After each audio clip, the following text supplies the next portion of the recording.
All right, let's dive right in. Today, we're going to talk about unlocking one of the most powerful and, let's be honest, sometimes intimidating features in SAP. Yeah, I'm talking about those secret shortcuts that basically turn you from a regular user into like an SAP wizard. You know the feeling, right? If you've ever been in SAP, you've been there. It feels like you're stuck in this digital maze, clicking and clicking through folder after folder, just trying to find that one screen you need. It's just so frustrating, so slow. And you're sitting there thinking, there has to be a better way. And guess what? There is. And this is it. They're called transaction codes, or Tcodes for short. And they are literally the master key to that whole digital maze. Instead of all that clicking, you just type in a short little code, hit enter, and bam, you are exactly where you need to be. It's the ultimate shortcut for getting things done across the entire system. So where do we start? Well, think about it. Before you can do anything, like make a sale or buy something, the system has to know the basics, right? The fundamentals. That's what we call master data. And that's the first toolkit we're going to put together. These are the absolute building blocks for your entire business. And honestly, it's simpler than it sounds. Master data really just boils down to these three core questions. Who are you selling to? Those are your customers. Who are you buying from? Those are your vendors. And what are you selling? Well, those are your materials. You get these three things right, and everything else just flows from there. Okay, let's take customers as our first example. So say you need to add a totally new customer into the system. Boom, T-code XD01. What if you need to change their address or maybe update a phone number? That's XD02. And if you just want to look up their info without accidentally changing anything, you use XD03. See? It's a nice, logical little toolkit. And this is where the magic happens. You start to see the hidden logic in SAP. That 01, 02, 03 thing for create, change, and display, that's not a one-off. It's a system-wide rule.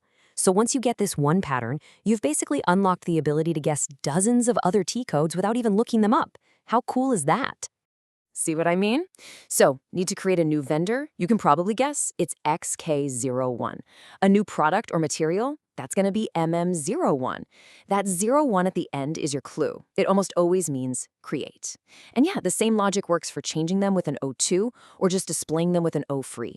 It's this hidden language that makes T-codes so powerful.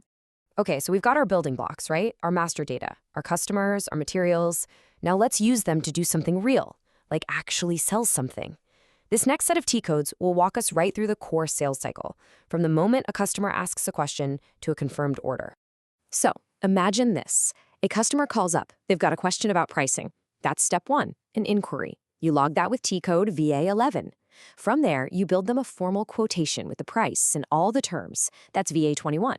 And when they call back and say, yep, let's do it, you use VA01 to turn that quote into a real, binding sales order.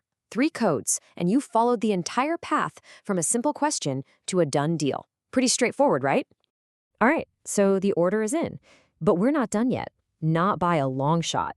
We actually have to deliver on that promise we made.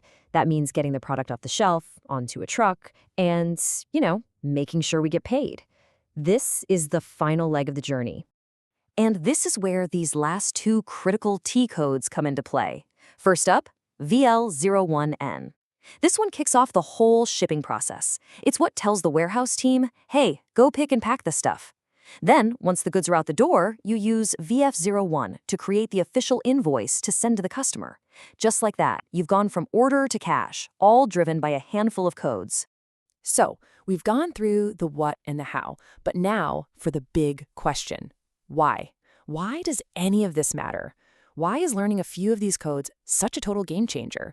Because, and this is important, it's about so much more than just being faster. That right there is the key. I mean, yeah, being efficient is awesome, but the real power of T-codes goes way deeper, right into the security and the very structure of the entire system. Okay, so here's the really crucial part. Your ability to even use a certain T-code is tied directly to your job role. So it's not just about some top-down security thing, it's about clarity for you. This is what stops someone in finance from accidentally messing around with a warehouse T-code. It means a warehouse manager can't just wander into sensitive financial reports. Basically, you only see and use the tools you need for your job. And that prevents mistakes and keeps the whole system and your own workflow super clean and secure. And that really brings us full circle. We've seen how these codes connect everything. But look, the real journey here starts with you. I want you to think about your own day-to-day work. What is that one thing you do over and over? Clicking through a million menus? I guarantee there's a T code for it. Go find it. Just learning that one single code could be the first step that completely transforms how you work. Now go on. Go be that system wizard.